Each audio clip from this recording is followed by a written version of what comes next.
La plupart des gens savent que les pyramides ont été construites pour servir de tombeau aux pharaons, afin de leur assurer un voyage sans encombre vers l'au-delà. La grande pyramide de Gizeh, par exemple, a été construite pour le pharaon Khéops. Mais ce que la plupart des gens ignorent, c'est que cette tradition de construction de pyramides a commencé ici même, avec la pyramide à degrés de Djéser, il y a environ 4700 ans. Cette structure massive a été construite pour le pharaon Djéser, un souverain de la 3e dynastie égyptienne. Elle s'élève sur 6 niveaux au-dessus du sol et mesure environ 60 mètres de haut. Aujourd'hui, nous la considérons comme un projet architectural phénoménal. Mais pour les anciens Égyptiens, la pyramide à degrés de Djéser représentait plutôt une vaste expérience. Un essai, si l'on peut dire, destiné à perfectionner leurs compétences en matière de construction, avant de passer à des pyramides encore plus ambitieuses. Atteindre de nouveaux sommets est très excitant, mais le véritable mystère réside dans ce qui se passe sous terre. Dans le labyrinthe souterrain de cette pyramide, un réseau de tunnels s'étend sur environ 5,5 km. Certains chercheurs pensent que ces tunnels pourraient avoir fait partie d'un système d'adduction d'eau très sophistiqué, et cela pourrait changer complètement notre vision de la construction des pyramides. Parlons de ce complexe massif situé à Saqqara. Autour de la pyramide, il y a ce qu'on appelle une douve sèche, une tranchée continue qui fait environ 50 mètres de large et près de 3 km de long. Elle forme une sorte de rectangle autour de la pyramide. Cette tranchée a une profondeur moyenne d'une vingtaine de mètres. Si l'on additionne toute la terre et la roche creusée pour créer cette douve, cela représente environ 10 fois le volume de la pyramide elle-même. Pendant longtemps, les gens ont pensé que cette tranchée n'était rien d'autre qu'une immense carrière, un endroit où l'on avait extrait de la pierre et de l'argile pour construire la pyramide à degrés. C'est logique, non? Mais en y regardant de plus près, on s'est aperçu qu'il n'en était rien. La tranchée est trop étroite et trop profonde pour avoir été exploitée, et son tracé ne correspond à rien de ce que nous savons des méthodes d'extraction de l'Égypte ancienne. De plus, certaines sections de la tranchée sont recouvertes d'un plafond rocheux, ce qui aurait rendu son utilisation comme carrière pratiquement impossible. Une théorie suggère que la douve sèche avait une signification spirituelle. Il s'agissait peut-être d'un lieu sacré, où les âmes des nobles se réunissaient pour servir le roi défunt dans l'au-delà. Des niches dans les murs évoquent bien cette fonction spirituelle. Mais la plupart des chercheurs pensent qu'elle n'a été développée que bien plus tard, longtemps après la construction du complexe. Alors, à quoi la douve servait-elle vraiment? En 2020, un chercheur a émis une idée assez intrigante. Il est possible que cette tranchée ait été conçue pour recueillir et canaliser l'eau, en particulier après de fortes pluies. Cela semble logique si l'on considère son emplacement. La douve se trouve dans une zone qui aurait facilement pu être inondée par les eaux de ruissellement provenant des plaines voisines. Cela pourrait également expliquer pourquoi la tranchée n'a été utilisée pour de nouvelles tombes que bien plus tard, lorsque le climat est devenu plus sec et le site moins sujet aux inondations. Mais l'histoire devient encore plus fascinante, car cette tranchée semble faire partie d'un système hydraulique plus vaste et plus élaboré à l'intérieur du complexe de Djéser. C'est comme si elle comportait plusieurs compartiments, soigneusement taillés dans la roche et reliés par des tunnels. Ces compartiments faisaient probablement partie d'un système de traitement de l'eau.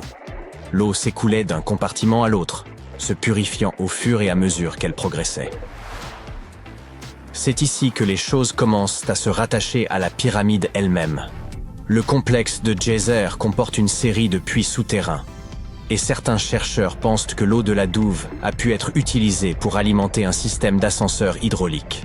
Cet ascenseur hydraulique géant aurait alors servi à soulever les lourdes pierres nécessaires à la construction de la pyramide. Il fonctionnait comme un volcan, mais au lieu de lave, c'est de l'eau qui soulevait les blocs de pierre. Imaginez un grand trou profond dans le sol au centre du site de la pyramide. À l'intérieur de ce trou, il y avait une énorme plateforme en bois, un peu comme un radeau géant qui pouvait monter et descendre.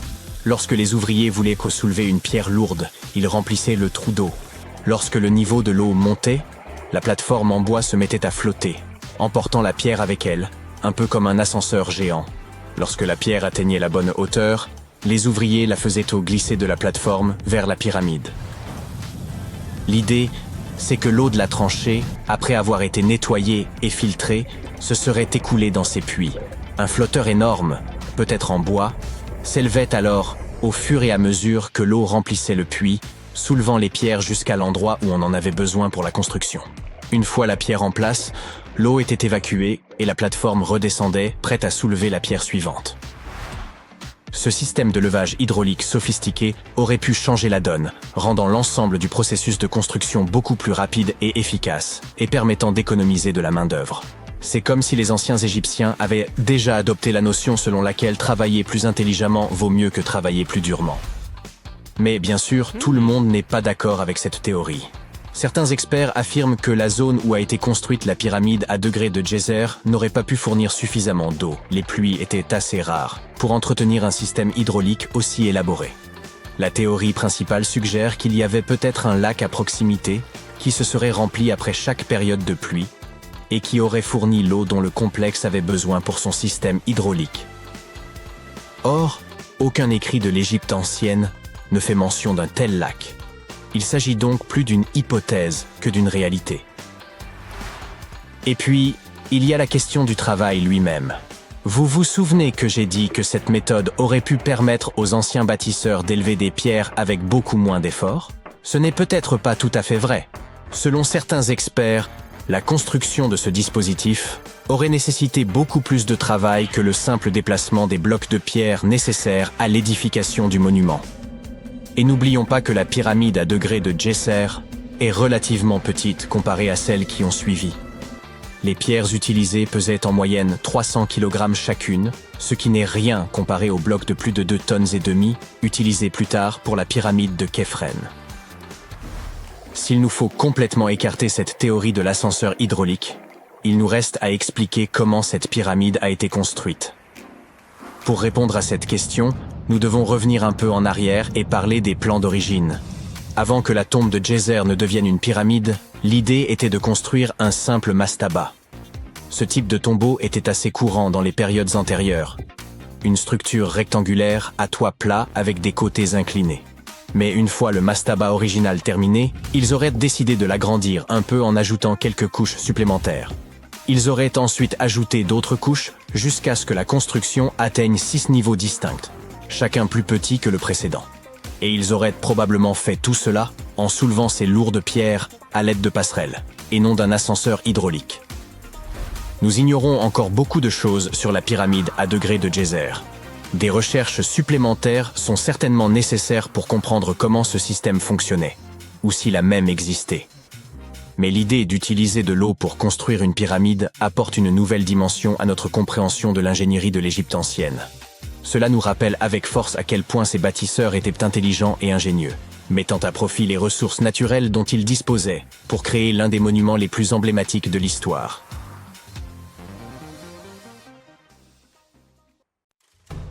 Vous creusez dans la célèbre nécropole de Saqqara en Égypte, qui fut un cimetière pour pharaons hyper prestigieux, quand soudain, vous découvrez une immense porte rose derrière laquelle se trouve quelque chose dont personne ne connaissait même l'existence. Derrière cette énorme porte en pierre, qui n'était pas censée être ouverte, soit dit en passant, vous venez de tomber sur une tombe oubliée de la royauté égyptienne. Bien, chers amateurs d'histoire, il va falloir vous accrocher, car des archéologues viennent de réaliser quelque chose tout droit sorti d'un film d'Indiana Jones. Voyageons donc jusqu'à Saqqara, l'un des sites les plus mystérieux et riches en trésors de l'Égypte ancienne. La vedette du spectacle, un prince dont vous n'avez probablement jamais entendu parler, le prince Ouserefrey, fils du roi Ouserkaf. Personne de bien important, hein? Juste le fondateur de la 5e dynastie d'Égypte.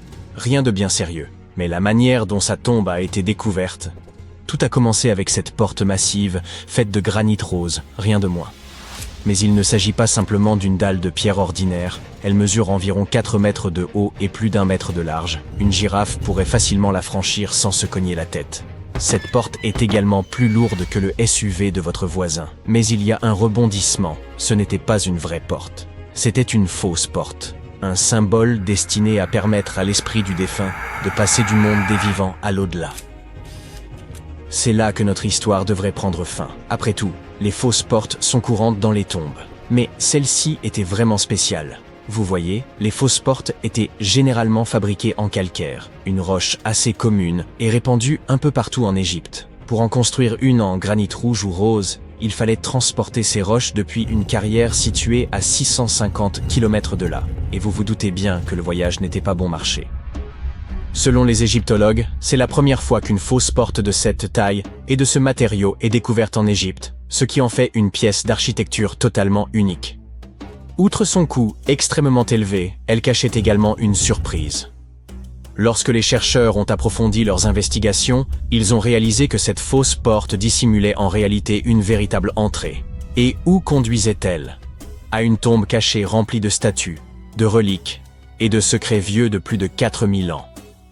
La tombe appartenait au prince Ousrefré, mais vous pouvez aussi l'appeler Oussar Efra ou Wazer Efra. Bien qu'il ait été complètement effacé de l'histoire, ce gars n'était pas un noble quelconque. Les hiéroglyphes sur la porte en granit rose le désignent comme prince héréditaire, gouverneur de Bouto et de Nekeb, scribe royal, vizir, juge et prêtre lecteur.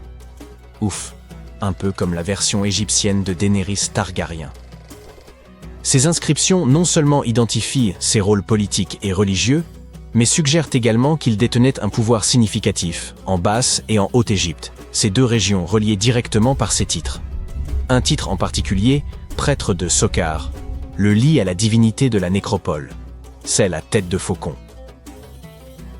Ce dieu était à la fois le patron des vivants et le dieu des morts. Je suppose donc que ce prince oublié était plutôt important. Sa tombe, après tout, fut placée dans un endroit super chic à Saqqara.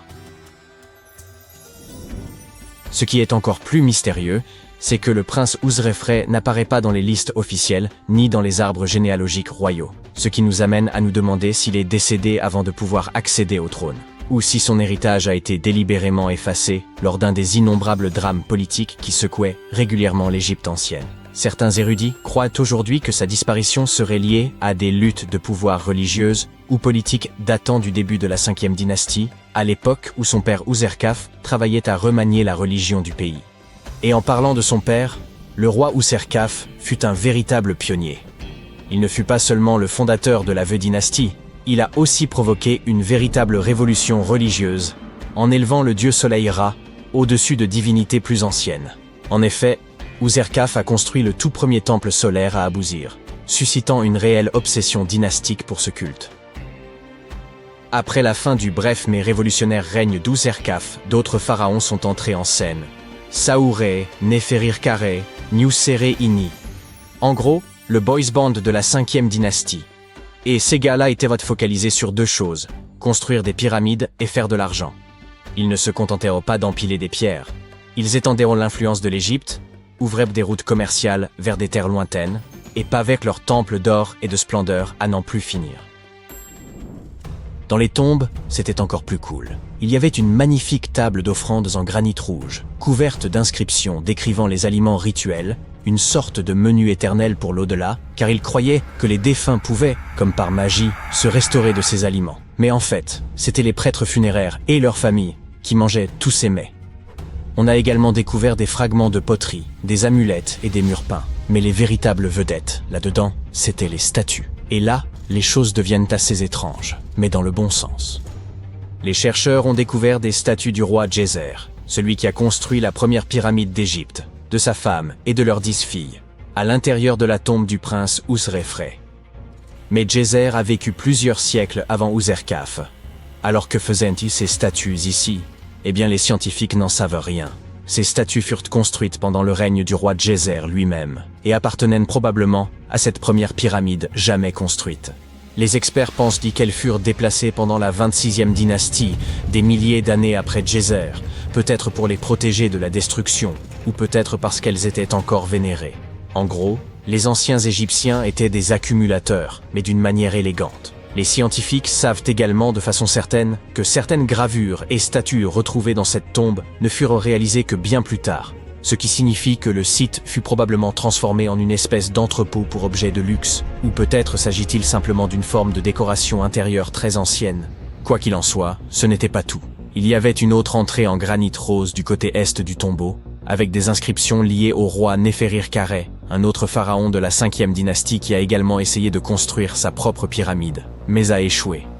Et près de cette deuxième entrée, les archéologues ont découvert quelque chose de jamais vu auparavant à Saqqara. Un ensemble de 13 statues en granit rose, toutes assises en rang sur un banc à dossier, comme si elles étaient dans la salle d'attente du fisc de l'au-delà. Certaines avaient la tête surélevée et représentaient probablement les épouses du prince, tandis que d'autres n'avaient non plus de tête du tout. Une statue en granit noir fut trouvée à l'envers. Peut-être est-elle tombée à un moment ou à un autre au cours de tous ces longs siècles silencieux. Selon les archéologues, la position et la forme des têtes suggèrent que ces statues suivaient une hiérarchie sociale stricte, avec les figures centrales représentant probablement des individus de statut plus élevé. Les statues sans tête pourraient indiquer un travail inachevé ou des actes de vandalisme. Et à propos de statues en granit noir, on en a trouvé une autre à l'intérieur de la tombe. En se basant sur sa forme et ses inscriptions, il semble qu'elle ait été placée là au cours de la 26e dynastie, à l'époque où furent déplacées ses autres statues, celle de Djeser. Cela suggère que la tombe n'était pas abandonnée. Elle a été réutilisée, adaptée et peut-être même vénérée par les générations suivantes. D'ailleurs, le granit noir fut associé à Osiris, le dieu des enfers, pendant la période tardive. Ce qui signifie que la présence de cette statue est un indice que la tombe est devenue un espace rituel bien après la mort du prince. Tout cela, des portes en granit géantes, des statues surprenantes, des tombeaux réutilisés, constitue une découverte absolument passionnante. Le prince Ouserefre n'est peut-être pas encore un nom connu, mais son tombeau est désormais l'un des plus fascinants jamais découverts à Saqqara. Il témoigne non seulement de ce qu'était l'ancien empire, mais aussi du fait que les anciens Égyptiens restaient en contact avec leur passé, même des milliers d'années plus tard. Alors, qu'est-ce que tout cela signifie? Pourquoi cacher un tombeau derrière une porte factice? Pourquoi le remplir de statues de différentes époques? Et qui était exactement le prince Ouserefre? C'est le genre de mystère qui pousse les archéologues à creuser et qui nous fascine. En fin de compte, cette découverte ne concerne pas seulement un tombeau, elle concerne tout ce qui repose encore sous les sables d'Égypte. Au fur et à mesure que nous faisons de nouvelles découvertes, nous réalisons que l'histoire ancienne ne disparaît jamais, elle sommeille simplement, derrière d'immenses portes de granit rose. Les égyptologues examinent depuis fort longtemps le moindre centimètre carré du site entourant la Grande Pyramide, mais ils ont pourtant négligé cette étonnante baignoire en granit rose enfouie à quelques kilomètres de là. Voici ce qu'il en est. Ce mystérieux tube ovale qui repose depuis des années à côté de la pyramide de Khéops pourrait prouver que les Égyptiens ont construit les pyramides non seulement à des fins architecturales, mais également pour produire de l'électricité, bien avant Alessandro Volta et Thomas Edison. Le plateau de Gizeh est célèbre pour ses 3 pyramides, celle de Khéops, celle de Képhren et celle de Mykérinos. Mais 2 structures plus petites se trouvent tout près, la grande excavation de Zaouiet El Arian et la pyramide de Kaba.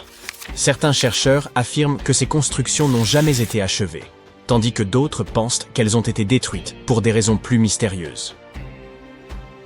L'une de ces raisons pourrait être liée à l'utilisation initiale des pyramides de Gizeh. On pense en effet qu'elles servaient à produire de l'électricité. Pour relier ces différents éléments, il faut remonter au début du XXe siècle. C'est à cette époque qu'un architecte et égyptologue italien nommé Alessandro Barsanti décida d'examiner la pyramide de Zaouiet El Arian. Près du site, il remarqua quelque chose d'inhabituel, des fragments de granit éparpillés. Pour un passant ordinaire, cela aurait semblé insignifiant, mais Barsanti vit tout de suite ce dont il s'agissait. En effet, les Égyptiens de l'Antiquité utilisaient souvent ces sites pour préparer les pierres avant de les transporter vers leur destination finale. La présence de granit sur le sol l'intrigua. Le granit était un matériau plus coûteux que le calcaire généralement utilisé pour les pyramides, ce qui suggérait qu'il avait peut-être été destiné à une structure importante et cachée. À une profondeur de 21 mètres, les archéologues découvrirent peu après un énorme bloc de granit rose. Ils poursuivirent les fouilles et mirent au jour d'anciennes inscriptions gravées dans les pierres. Ils envoyèrent les dessins à des experts, mais personne ne parvint à les déchiffrer. S'agissait-il d'instructions? C'est alors que Barsanti fit sa plus grande découverte. Il trouva une cuve ovale sculptée dans du granit rose que l'on avait poli pour lui donner un aspect miroitant. La cuve avait été soigneusement scellée. Lorsqu'ils l'ont ouverte, ils ont trouvé un mince résidu noir sur ses parois. Une substance huileuse. Cette découverte souleva de nombreuses questions dans l'esprit de Barsanti. Il ne comprenait pas pourquoi les Égyptiens de l'Antiquité avaient pris tant de précautions pour sceller et protéger cette étrange cuve. En 1911, Barsanti dut abandonner ses efforts visant à élucider le mystère de cette fosse. Cependant, ces découvertes intriguèrent les chercheurs du monde entier, qui émirent leurs propres hypothèses. L'une de ces théories modernes suggère que les pyramides auraient pu faire partie d'un ensemble plus vaste. Selon elle, la pyramide de Khéops aurait en réalité servi de pompe à eau destinée à irriguer cette région désertique. Apparemment, les chambres internes de la pyramide fonctionnaient comme un système hydraulique. Dans les années 1990, un ingénieur prit cette théorie au sérieux et étudia la chambre souterraine de la pyramide. À sa grande surprise, il trouva des traces de dégâts causés par l'eau. Il semblerait que la pyramide générait de puissantes ondes de compression, également appelées impulsions, capables de produire de l'électricité. Cela a soulevé une question importante. Les anciens Égyptiens auraient-ils utilisé les pyramides comme générateurs pour produire de l'électricité? Sur le papier, cela s'est avéré possible. Cependant, parvenir à un consensus sur la fonction initiale des pyramides est probablement l'une des choses les plus difficiles au monde. Nous ne sommes donc toujours pas sûrs à 100% de cette théorie. En dehors de cela, l'Égypte reste un terrain idéal pour l'étude du passé de l'humanité. Les scientifiques viennent de découvrir ce qui ressemble à un centre de commande cosmique, similaire à la fameuse salle que l'on voit dans les films mettant en scène Doctor Strange. Ils ont découvert un observatoire astronomique en forme de L, mesurant environ 830 mètres carrés et datant du 6e siècle avant notre ère. Il s'agit sans aucun doute du premier et du plus grand observatoire de ce type. Cette structure en briques crues abritait des instruments utilisés pour calculer les dates liées aux rites de l'Égypte antique, couronnements royaux et calendrier agricole. Cet observatoire est situé sur un site archéologique connu sous le nom de Temple de Bouto, à seulement 80 km à l'est d'Alexandrie. C'est assez impressionnant. Cette structure a été conçue de manière à ce que l'on puisse y pénétrer par une entrée orientée à l'est. Ainsi, on pouvait admirer le lever du soleil. Une fois à l'intérieur, on découvrait un cadran solaire géant, utilisé pour mesurer le temps en suivant le mouvement des ombres à l'intérieur de la salle. Ce cadran solaire mesurait près de 5 mètres de long. Ce fut une découverte passionnante. Une autre découverte intéressante faite par des scientifiques et des égyptologues fut celle de la toute première momie enceinte. Même si nous en savons désormais beaucoup sur les processus de momification, nous continuons à faire des découvertes qui nous ouvrent de nouvelles portes sur la vie des anciens Égyptiens. Il a fallu beaucoup de temps pour découvrir que cette momie était enceinte au moment de son embaumement, car elle avait été placée dans un cercueil masculin. Plus précisément, celui d'un prêtre. Les historiens affirment qu'au XIXe siècle, de nombreux marchands mélangèrent les cercueils afin de les vendre. Oui, cela signifie qu'ils les ouvraient et échangèrent les momies pour satisfaire leurs clients. Ce fut une énorme surprise, car ils espéraient en apprendre davantage sur les problèmes de santé dans l'Antiquité lorsqu'ils ont ouvert ce cercueil. Mais ils se sont retrouvés avec un autre problème sur les bras, les pratiques prénatales dans l'Égypte antique. Cette femme momifiée, qui a vécu il y a environ 2000 ans, était âgée de 20 à 30 ans lorsqu'elle est décédée. Elle a été découverte à Thèbes, et ses restes étaient incroyablement bien conservés. Vous voyez, les recettes de momification variaient à travers l'Égypte. Dans le cas de cette femme, les chercheurs ont pu déterminer qu'elle appartenait à la haute société, car elle a été enterrée avec des amulettes spéciales. Cependant, comme les méthodes de momification différaient considérablement selon les villes et les époques, il nous faut encore approfondir nos recherches afin de comprendre pourquoi elle fut embaumée avec son bébé. En parlant de momies, des scientifiques ont fouillé un lieu de repos à Saqqara, également en Égypte, et ont mis au jour 2 ateliers d'embaumement. L'un était destiné aux humains et l'autre aux animaux sacrés. Apparemment, ces ateliers remontent à environ 2400 ans. Ils étaient équipés de lits en pierre, de pots en argile et de récipients rituels, tout ce dont on avait besoin pour momifier. Mais ce n'est pas tout. Les archéologues ont également découvert du fromage conservé dans des jarres derrière des tombes vieilles de plus de 3000 ans. Oui, du fromage. Cela montre que les anciens Égyptiens étaient également très doués pour la conservation des aliments. Ils savaient comment conserver les denrées à long terme, et pas seulement les momies. Cela nous montre qu'ils appliquaient leurs techniques de conservation aux aliments comme au corps, et nous donne un aperçu de leur impressionnant savoir-faire. Les scientifiques ont également découvert l'une des plus anciennes momies intactes d'Égypte. À leur grande surprise, elle était entièrement recouverte d'or. les momies égyptiennes recouvertes d'or sont très rares. Mais ils ne s'attendaient pas à ce que celle-ci soit la plus ancienne jamais découverte. La momie était assez bien conservée, et ils ont pu identifier les restes d'un homme riche appelé Ekachepes. De nombreux symboles témoignent de son importance, notamment le bandeau qu'il portait sur la tête et le bracelet sur sa poitrine. Il était également vêtu d'une tunique et d'une ceinture, ce qui permettait de préserver la belle apparence d'une personne après son décès. Pour le découvrir, les chercheurs ont dû ouvrir le lieu de sa dernière demeure à l'aide de mortiers. En gros, c'était comme s'ils ouvraient une machine à remonter le temps, tout comme les Égyptiens de l'Ancien Empire l'avaient fait il y a 4300 ans. Quand on y pense, c'est comme si l'on pénétrait dans une capsule temporelle. Mais, assez parlé de momies, les scientifiques ont également découvert quelque chose de très intéressant au-dessus des pyramides. Ils ont dû utiliser un instrument très sophistiqué pour cela. Le radar ionosphérique à longue portée et basse latitude, qui permet de voir des ondes invisibles loin dans le ciel. Ce radar leur a permis de découvrir d'énormes bulles flottant dans l'air au-dessus des pyramides. On appelle cela des bulles de plasma, et elles causent des ravages sur les technologies modernes. Elles peuvent en effet perturber les signaux GPS et téléphoniques dans un rayon de plusieurs centaines de kilomètres. Ces bulles sont immenses, parfois aussi grandes que des villes. Elles ont pour origine l'épuisement soudain des particules chargées dans l'ionosphère. Ainsi, au lieu de se répartir uniformément, elles restent agglomérées sous forme d'ondes. Il s'agit d'une découverte importante, car elle peut aider les scientifiques à comprendre comment empêcher ces ondes de perturber nos technologies. Saviez-vous que des arbres poussaient jadis au cœur du désert sec et brûlant du Sinaï égyptien?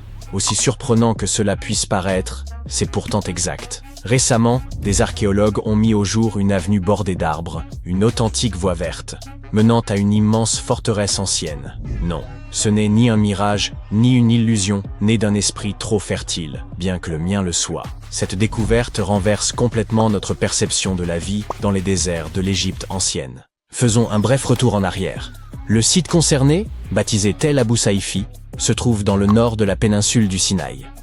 Longtemps considéré comme un simple recoin poussiéreux de l'histoire, on l'associait à des vestiges datant des époques ptolémaïques et romaines.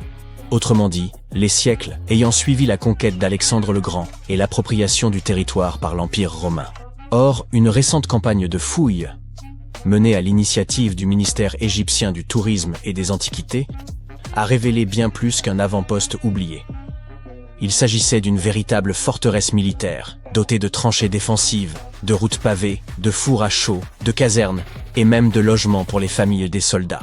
Ériger autant d'habitations en plein désert n'a rien de très accueillant, sauf si l'on se souvient de l'élément vedette du site. Cette mystérieuse avenue bordée d'arbres. Cette voie mesurait plus de 90 mètres de long sur 11 mètres de large, soit la longueur d'un terrain de football, et était pavée de dalles calcaires. De part et d'autre s'alignaient plus de 500 fosses de plantations façonnées dans l'argile. Il ne s'agissait pas d'un simple ornement. De véritables arbres y furent plantés, formant une allée ombragée menant droit à la forteresse. Imaginez-vous traverser ce corridor, sous un soleil écrasant, soudainement enveloppé par une canopée protectrice. Voilà une entrée grandiose, une sorte de tapis rouge antique, ou plutôt un tapis vert. Il ne s'agissait pas simplement d'embellir les lieux. La présence de centaines d'arbres dans ce désert, il y a plus de 2000 ans, révèle une maîtrise remarquable. Les Égyptiens de l'ère ptolémaïque n'étaient pas seulement des bâtisseurs de monuments. Ils excellaient aussi dans la gestion de l'eau. Dans une région où la pluie est aussi rare qu'un selfie avec le pharaon, ils ont réussi à faire pousser des arbres en rang serré. Prenez un instant pour y songer. Pour réussir à irriguer autant d'arbres dans le désert, il leur fallait un système d'irrigation ou de transport d'eau remarquablement élaboré. Un dispositif capable d'acheminer et de répartir l'eau avec efficacité dans un environnement aussi hostile. Ont-ils canalisé des nappes souterraines, capté des pluies saisonnières, employé un ingénieux système d'arrosage, peut-être pas aussi sophistiqué, mais tout de même, leur avance était indéniable. Voici ce qu'il faut garder à l'esprit. Les Égyptiens avaient déjà démontré une parfaite maîtrise de la gestion des eaux. Grâce à des fossés et à un vaste réseau de canaux, ils avaient su dompter le Nil pour irriguer des terres éloignées. L'irrigation ne représentait donc pas un mystère pour eux. Leur savoir-faire était réel. Et de surcroît, le climat du Sinaï, il y a 2 millénaires, fait encore débat. Nombreux sont ceux qui estiment que cette région était autrefois plus verdoyante. Il suffit d'observer ces montagnes abruptes et ces reliefs tourmentés, semblables à des sculptures façonnées par la puissance d'anciens cours d'eau, pour soupçonner que l'eau y jouait jadis un rôle bien plus considérable. De plus, les archéologues ont mis au jour de nombreux indices attestant que les Égyptiens de l'ère ptolémaïque cultivaient fruits, vignes et arbres à grande échelle. Autrement dit, faire pousser une forêt dans le désert peut nous sembler incroyable, mais pour eux, ce n'était qu'un mardi ordinaire. À présent, cette avenue verte pousse les archéologues à s'interroger. Et si des systèmes d'irrigation semblables avaient été employés ailleurs? Par exemple, pour acheminer les immenses blocs de pierre utilisés dans la construction des pyramides. Il existe déjà une théorie selon laquelle des rivières anciennes ou des canaux artificiels auraient facilité leur déplacement. Et la découverte de Tel Abou Saifi, eh bien, elle pourrait bien constituer la pièce manquante du puzzle. Ce n'est pas qu'un doux rêve. À l'époque, les rivières jouaient un rôle central, agissant comme les autoroutes, les réseaux énergétiques et les trains de marchandises du monde antique réunis. Les Égyptiens s'en servaient pour tout, irriguer, commercer, alimenter l'industrie et même mobiliser leurs troupes. Si une activité importante avait lieu, elle impliquait probablement un cours d'eau. Et ce n'est pas tout, la suite est encore plus surprenante. Les fouilles ont révélé d'imposantes tranchées défensives, semblables à d'anciennes douves, creusées à près de 2 mètres de profondeur autour de la forteresse. Ces fossés n'étaient pas de simples bourbiers, mais faisaient partie d'un dispositif complexe conçu pour être comblé ou enjambé par un pont afin de maîtriser les accès. On pourrait les comparer à une barrière de sécurité rétractable, sans les vérins hydrauliques. Tandis que ces tranchées protégèrent de la forteresse des intrusions, la vie y battait son plein. Comme nous l'avons mentionné, les archéologues ont découvert des logements militaires. Il semblerait que les soldats y vivaient avec leurs familles. Ainsi, cette forteresse n'était pas qu'un simple baraquement, mais une véritable communauté dynamique, avec ses repas, ses habitudes, des enfants s'amusant ça et là, et certainement beaucoup de bavardages autour de la table. En plus des aspects militaires, les chercheurs ont découvert 4 vastes fours à chaux servant à produire de la chaux vive, un élément crucial pour fabriquer le mortier de construction. Ces fours indiquent qu'à la fin de l'ère romaine, Tel Abou Saifi est devenu un centre industriel important, fournissant les matériaux nécessaires à la construction et à la réparation des bâtiments, un véritable pôle d'activité artisanale. Mais l'histoire se complique encore. Sous les routes, tranchées et fours, les archéologues ont mis au jour les vestiges d'une structure antérieure, un mystérieux bâtiment. S'agirait-il d'une 3e forteresse, encore plus ancienne, d'un cimetière oublié ou d'une cité perdue? Le mystère reste entier, mais il est clair que cette découverte ouvre une nouvelle page passionnante de recherche, l'un des rebondissements archéologiques majeurs de la décennie.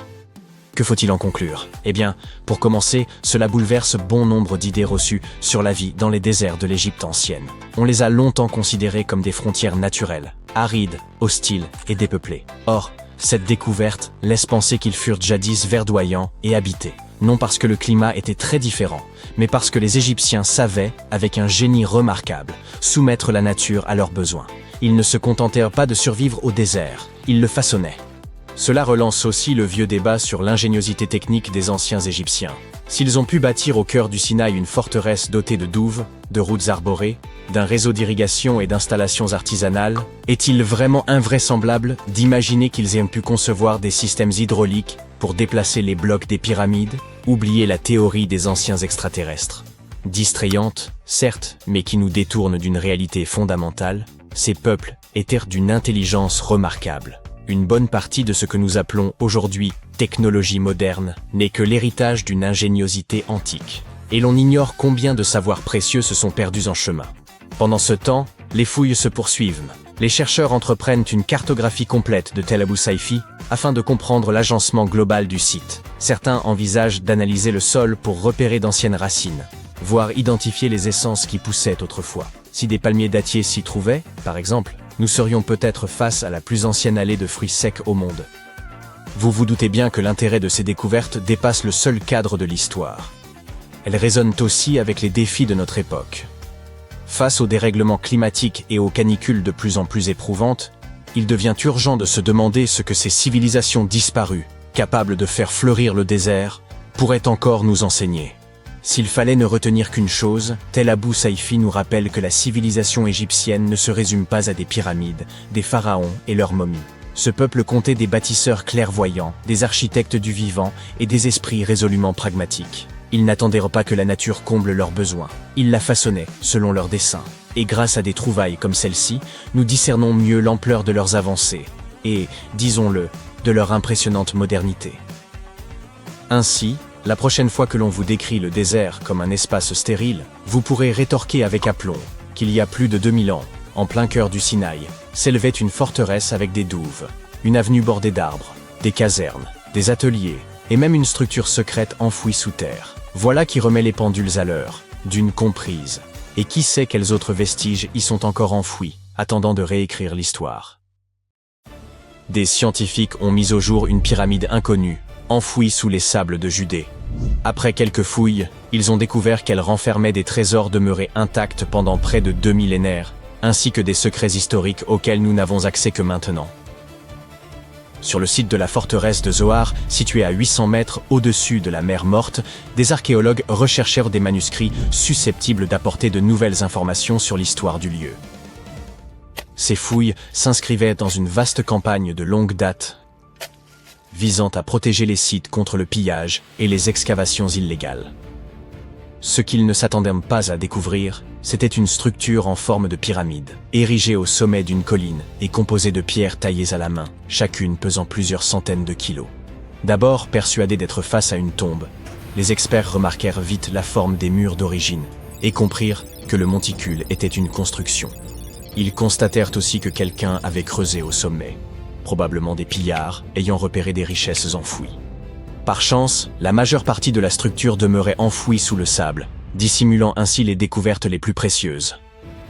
Au cours de la première semaine de fouilles, les bénévoles mirent au jour des fragments de papyrus, des vases en bronze et même des meubles anciens, tous remarquablement bien conservés. Le climat désertique s'était révélé un allié précieux pour la préservation de ces artefacts au fil des millénaires. Grâce à un air extrêmement sec, la formation de moisissures était empêchée, ce qui protégeait les matériaux organiques, comme le bois et les fibres, contre les fissures et la déformation. Les premières hypothèses supposaient que la pyramide avait été érigée durant la période du premier temple. Toutefois, de récentes découvertes ont révélé qu'elle était plus récente et daterait de l'époque hellénistique. Puisque la structure remonte à environ 2200 ans, les chercheurs estiment qu'elle aurait été construite peu après la mort d'Alexandre le Grand, célèbre roi de Macédoine.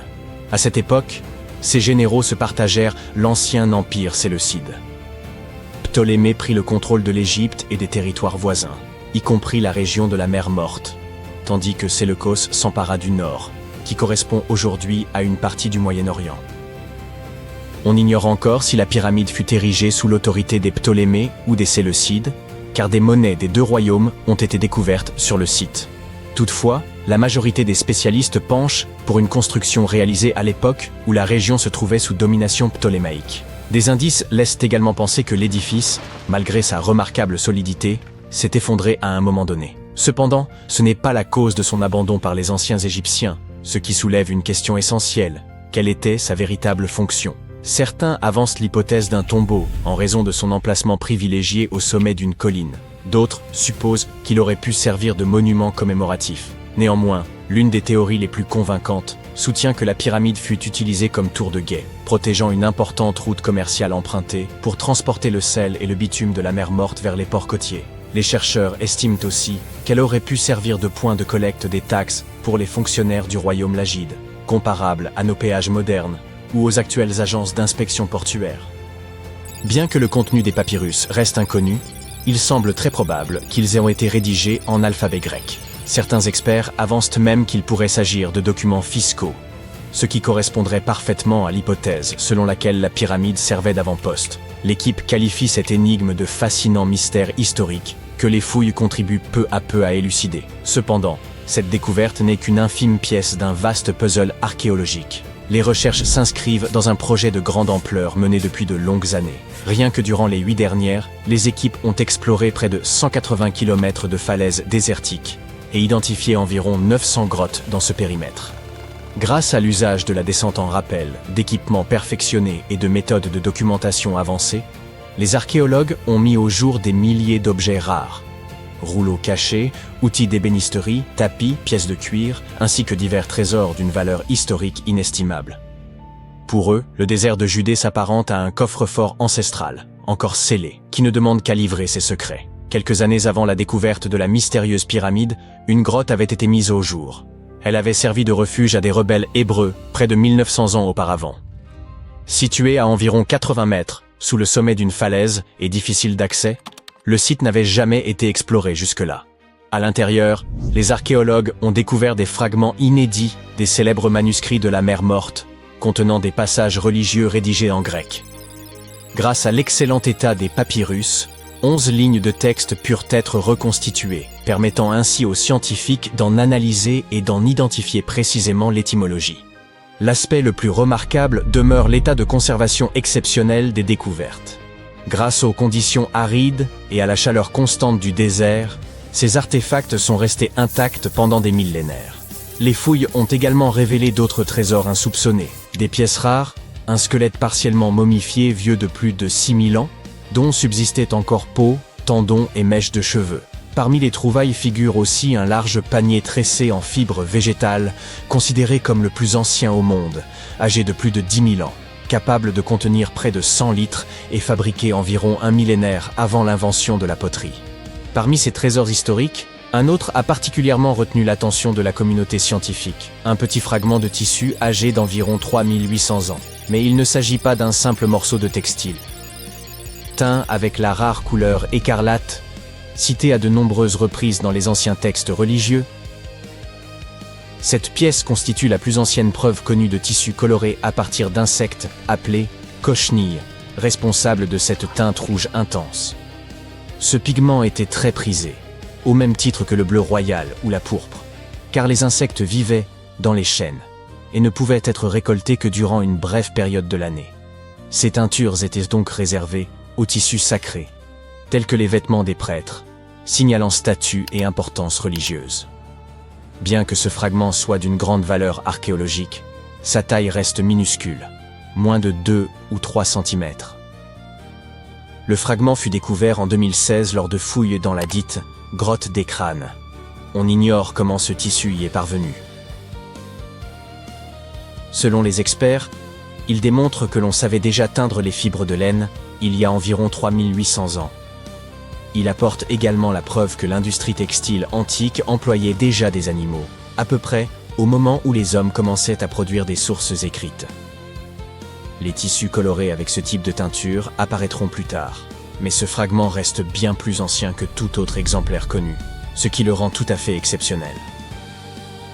Une autre découverte marquante remonte à 1980, lorsqu'une graine vieille de plus de 1000 ans fut retrouvée et a donné naissance à un arbre mystérieux surnommé Sheba.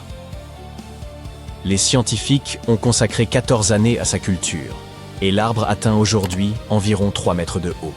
Ils ont ensuite émis l'hypothèse qu'il pourrait appartenir à une lignée éteinte ayant jadis prospéré dans la région. La graine remonte à une période comprise entre 993 et 1202 de notre ère, et l'on estime que Sheba pourrait être un arbre biblique traditionnellement associé à la guérison. Bien que l'espèce exacte n'ait pu être déterminée, puisque l'arbre n'a pas encore fleuri, il appartient au genre Commiphora, apparenté à des plantes africaines renommées, comme l'arbre à myrrhe. Mais le temps a révélé une particularité encore plus remarquable. Ses feuilles et résines contiennent des composés aux propriétés médicinales, antioxydantes et apaisantes pour la peau. L'arbre pourrait donc représenter une lignée oubliée, dont la résine, mentionnée dans des textes anciens, possédait une valeur thérapeutique. Cela illustre la manière dont les anciens pratiquaient la médecine botanique. En 1850, l'égyptologue français Auguste Mariette se rendit sur la terre des pharaons en quête de manuscrits, mais tomba par hasard sur une tête de sphinx qui émergeait des dunes. Après avoir dégagé le sable, il comprit que ce sphinx marquait l'entrée d'une structure souterraine. Quelques mois plus tard, il pénétra finalement dans le Sérapéum de Saqqara. À l'intérieur, il découvrit un gigantesque sarcophage en granit contenant les restes de 64 taureaux.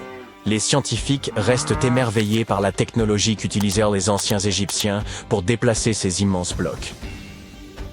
Le Sérapéum, construit vers 3000 ans avant notre ère, était une sépulture souterraine dédiée au taureau sacré Apis, vénéré dans l'Égypte ancienne.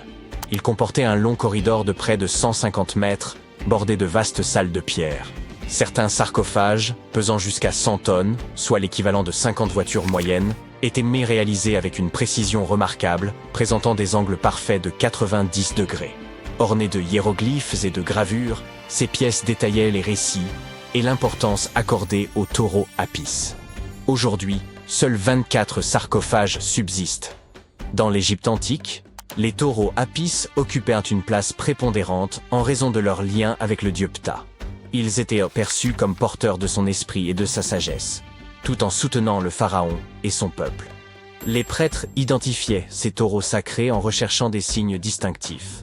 Un triangle blanc sur le front, symbole de lumière divine, une marque dorsale évoquant l'aile d'un vautour, et une forme de scarabée sous la langue, associée à la réincarnation. Lorsqu'un taureau portait ces marques, il était considéré comme élu par Ptah et traité avec vénération. Ces animaux vivèrent dans un temple dédié à Memphis, ville où l'on honorait Ptah, et bénéficièrent des soins les plus attentifs, ainsi que d'offrandes de visiteurs désireux de recevoir leur bénédiction. À leur mort, les taureaux Apis étaient momifiés et honorés avec la plus grande solennité.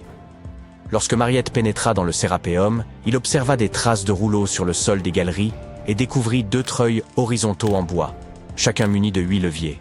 Par la suite, d'autres explorateurs signalèrent la présence de doubles rails.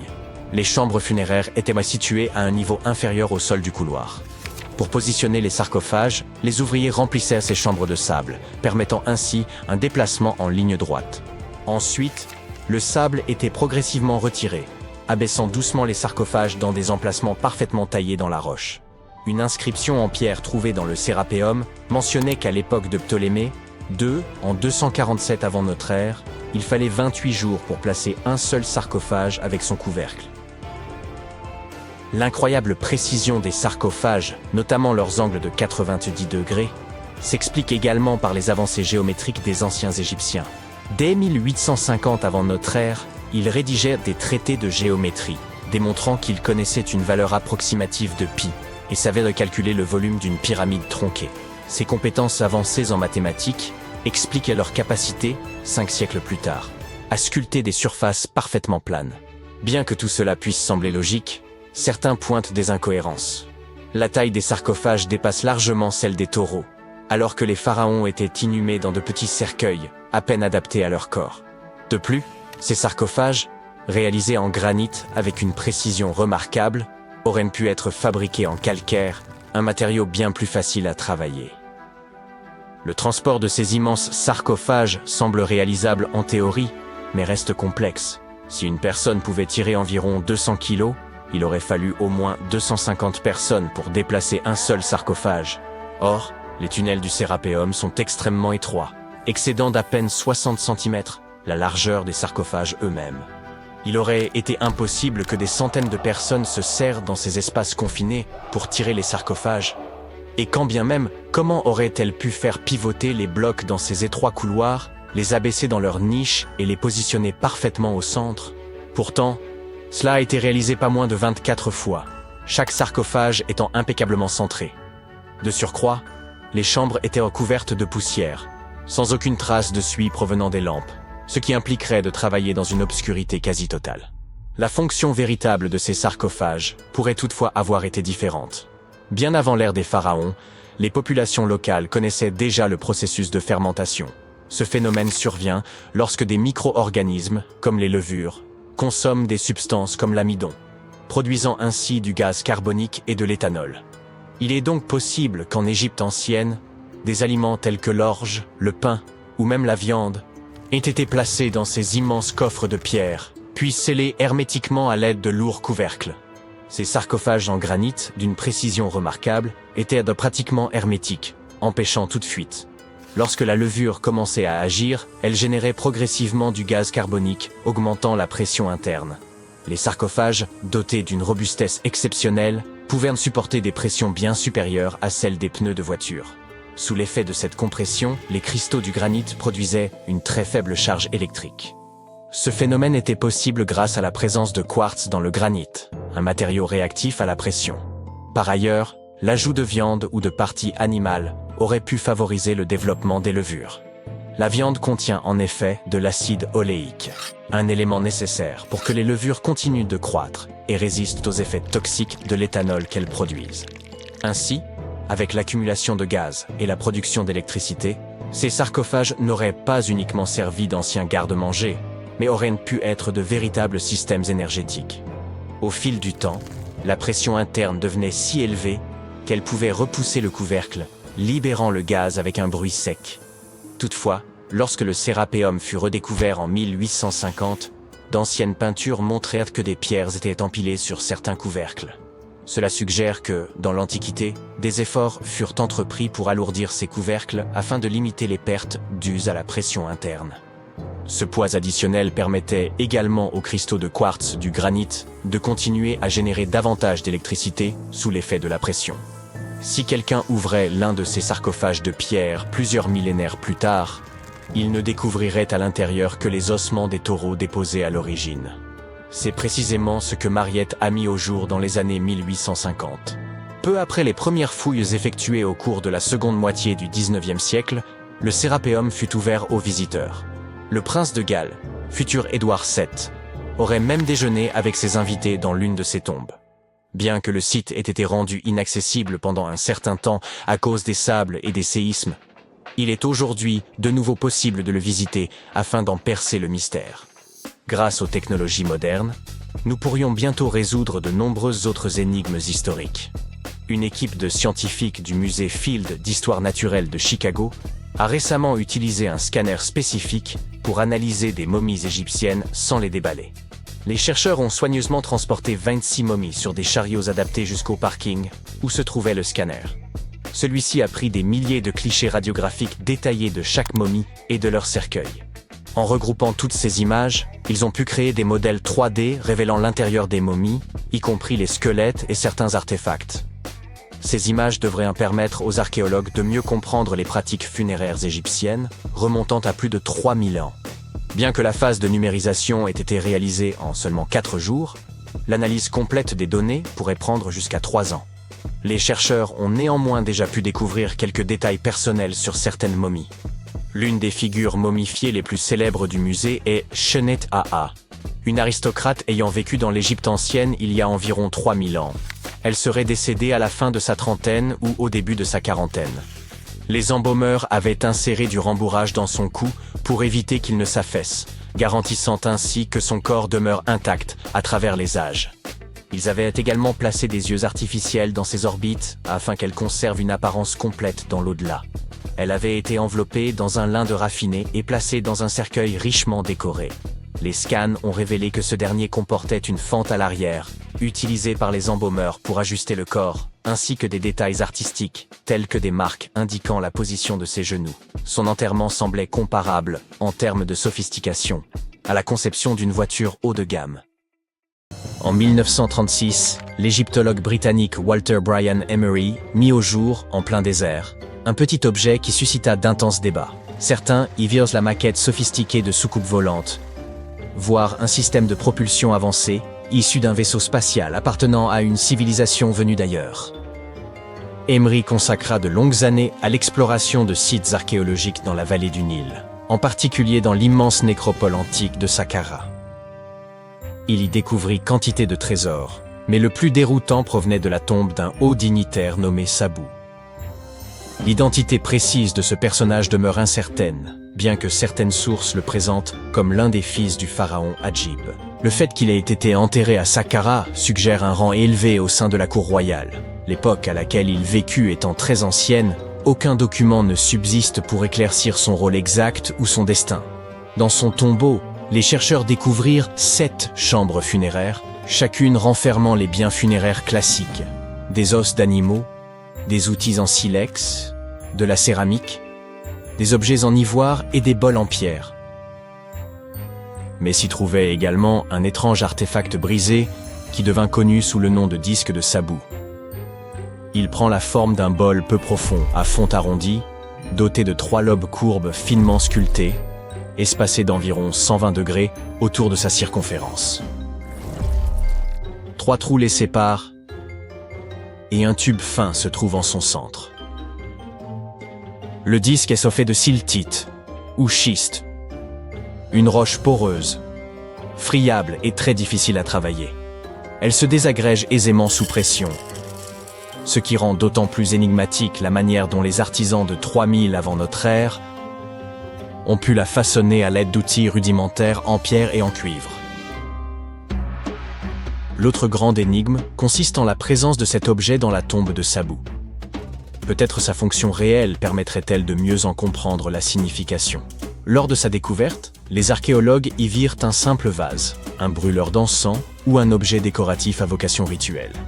Mais certains, en l'examinant sous un angle plus technique, envisagèrent qu'il puisse s'agir d'un élément intégré à un dispositif plus complexe. Un historien amateur a reproduit fidèlement l'objet à l'aide d'une imprimante 3D, et cette réplique a révélé que le disque de Sabu pourrait bien être un ancien impulseur, c'est-à-dire un composant essentiel d'une pompe centrifuge. Placé dans un boîtier et mis en rotation rapide autour de son petit axe central, il s'est montré capable de déplacer de l'eau. Sans boîtier, il générait un puissant vortex. Il apparut alors que la forme incurvée des lobes et la légère concavité du disque n'étaient pas fortuites. L'ensemble semble avoir été pensé pour déplacer efficacement l'eau, à l'image d'un mécanisme de pompage sophistiqué. Or, toute la civilisation égyptienne reposait sur la maîtrise de l'irrigation. Les dynasties ultérieures mirent au point un système d'irrigation par bassin permettant de contrôler les crues du Nil et d'en tirer un rendement agricole optimal. Il se pourrait donc que, dès la première dynastie, des ingénieurs aient exploré des techniques d'irrigation avancées, bien avant ce que les spécialistes n'avaient imaginé. Toutefois, certains restent sceptiques. Selon eux, le schiste serait trop fragile pour supporter les contraintes d'un tel usage.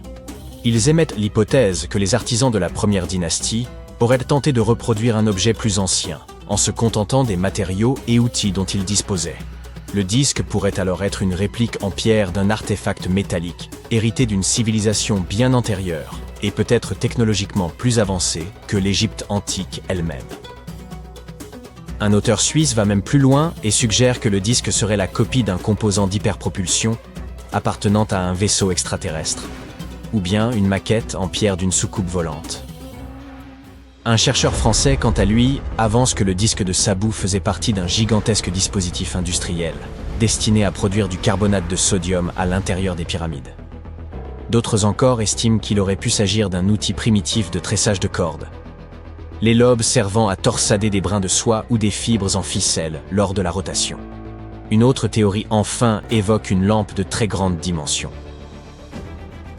Un autre mystère historique est lié à une carte datant de 1513, que l'on considère comme la plus ancienne représentation détaillée connue des Amériques. Elle est l'œuvre d'un capitaine turc, Piri Reis, qui, sans jamais avoir traversé l'océan Atlantique, l'a composée à partir d'une vingtaine de cartes régionales. Parmi celles-ci, figurait une carte arabe de l'Inde, 4 cartes portugaises figurant l'Inde et la Chine, ainsi qu'une carte des Amériques attribuée à Christophe Colomb, fondée sur ses propres observations. Cette dernière carte ayant disparu depuis longtemps, le travail de Reis offre un précieux aperçu de ce que Colomb aurait pu noter lors de son 3e voyage vers le Nouveau Monde. Charles Hapgood, un historien, a avancé l'idée que la carte de Reis représentait l'Antarctique tel qu'il était à la préhistoire, en s'appuyant sur une ressemblance frappante avec le littoral réel du continent, avant qu'il ne soit recouvert de glace. Toutefois, cette hypothèse a été formellement invalidée par la suite. Une autre découverte qui a suscité l'étonnement dans le monde scientifique est celle des billes de Klerksdorp. Ces objets, trouvés dans des dépôts de pyrophilite en Afrique du Sud, ressemblent à de petites balles de criquet anciennes, ornées de stries en leur centre. Dans les années 80, une théorie a émergé selon laquelle une civilisation antédiluvienne, totalement inconnue mais d'un niveau technologique avancé, aurait été à l'origine de ces sphères. Un journaliste avait rapporté qu'elles semblaient tourner sur elles-mêmes dans une vitrine. Une émission de télévision avait même convié un médium, qui affirmait que ces objets étaient les vestiges d'un antique vaisseau spatial. Pourtant, d'après les géologues, il s'agit simplement de formations sphériques naturelles, composées de minéraux distincts de ceux de la roche environnante. Les lignes semblables à des soudures ne sont que des empreintes laissées par les couches successives de la roche haute au fil du temps. Les billes de Klerksdorp présentent une variété de formes, allant de sphères légèrement aplaties à des disques bien définis. Quant à l'épisode de la sphère tournant seule, le conservateur du musée de Klerksdorp a apporté une explication rationnelle, Lorsqu'il a déposé l'objet dans une vitrine à l'occasion de la visite d'un journaliste, celui-ci a légèrement pivoté en raison de sa forme arrondie. De plus, la région étant sujette à des secousses sismiques causées par l'extraction aurifère voisine, cela pourrait également expliquer ce phénomène. Dans une région reculée de Chine, se trouvent d'étranges formations en forme de tube, connues sous le nom de tuyaux de Baigong. C'est un explorateur local qui les a découverts en 1996, émergeant des flancs du mont Baigong et des rives du lac Tuosu voisin. Cette découverte a poussé certains à penser qu'il s'agissait de vestiges laissés par de très anciens visiteurs venus d'autres mondes. Lorsqu'on a analysé des échantillons de ces structures, les scientifiques ont constaté qu'elles étaient majoritairement composées de minéraux courants, mais qu'elles contenaient aussi, de manière inexpliquée, 8% de matière inconnue. Des examens complémentaires ont suggéré que ces formations existaient avant même l'apparition de l'homme. Des géologues chinois se sont ensuite rendus sur place et ont avancé l'hypothèse qu'il s'agissait de structures naturelles, formées au fil du temps, probablement des racines d'arbres fossilisés remontant au passé verdoyant de la région. Néanmoins, le mystère reste entier. Alors qu'ils creusaient une tranchée le long d'une rivière en Roumanie, des ouvriers ont mis au jour une cale métallique, aujourd'hui connue sous le nom de coin en aluminium d'Ayoud, ou encore artefact d'Ayoud. Juste à côté, se trouvaient des os de mastodontes, ces lointains cousins des éléphants ayant vécu il y a environ 11 000 ans. Cela a conduit certains à penser que le coin datait de la même époque. Ce qui intrigue, c'est que cette cale est en aluminium, un métal qui n'a été découvert qu'au XIXe siècle et dont la production exige des températures extrêmes. Elle serait recouverte d'une épaisse couche d'oxyde, présente depuis plusieurs siècles. Certains avancent qu'il pourrait s'agir d'un débris provenant d'un vaisseau spatial extraterrestre, tandis que quelques scientifiques y voient une supercherie. D'autres considèrent qu'il pourrait s'agir d'une création d'origine humaine, dont la fonction reste toutefois indéterminée. Quelque chose d'étrange se cache sous les sables de Gizeh, et les scientifiques n'ont aucune idée de ce que c'est. Des archéologues viennent de découvrir une structure cachée près de la Grande Pyramide, à l'aide d'une technologie avancée de reconnaissance souterraine. Que contient-elle? Personne ne le sait, mais les fouilles ont déjà commencé. La Grande Pyramide de Gizeh est l'un des monuments les plus célèbres au monde. Mais elle n'est pas seule. Elle est entourée d'une ancienne nécropole, un immense cimetière royal rempli de tombes et de monuments. Ils appartiennent à des pharaons, à des nobles et à d'autres hauts dignitaires. La plupart de ces tombes se trouvent au-dessus du sol. Elles portent le nom de mastabas. Il s'agit de sépultures rectangulaires au toit plat, construites en calcaire ou en briques crues. Elles font l'objet d'études depuis des décennies. Cependant, grâce à de vieux films, nous savons qu'il ne s'agit pas de simples tombeaux. Ils abritent de profonds puits verticaux menant à des chambres funéraires souterraines, où le passé a été scellé pour l'éternité. Récemment, des archéologues ont découvert un étrange espace, vide dans le cimetière. Une parcelle de terrain totalement inexplorée. Pas de mastaba, pas de ruines visibles, rien. Pendant des années, ils l'ont ignoré. Mais entre 2021 et 2023, ils ont décidé d'enquêter. Ils n'ont toutefois pas creusé. Au lieu de cela, ils ont utilisé une technologie similaire à nos radios médicales, mais pour le sol. Ces radars ont permis aux scientifiques de voir. Et il y avait bien quelque chose sous le sable, quelque chose qui avait été délibérément enterré et oublié. Une structure souterraine en deux parties. L'une est peu profonde et en forme de L. Elle mesure environ 10 mètres de long et est enterrée à seulement 2 mètres de profondeur. Et plus bas, une anomalie plus mystérieuse encore. Une structure complètement différente de tout ce qui se trouve dans les environs.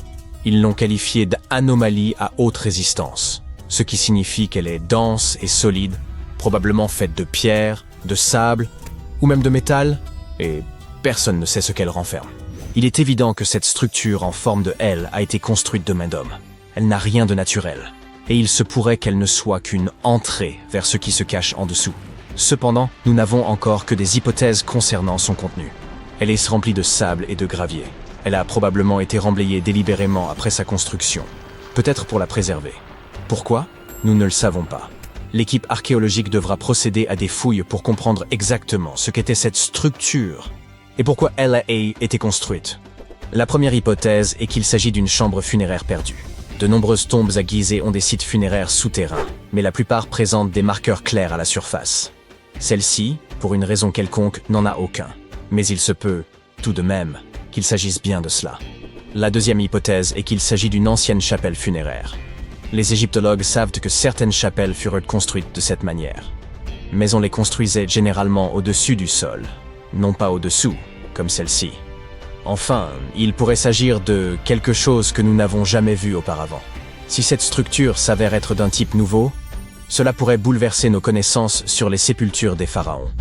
La seule façon d'en être certain est de continuer les fouilles. Et c'est exactement ce que font les archéologues sur ce site. Leur travail a déjà bien avancé. Ils sont pressés de découvrir la vérité. Cependant, il existe un réel danger. Les structures anciennes et fragiles de Gizeh doivent être manipulées avec précaution.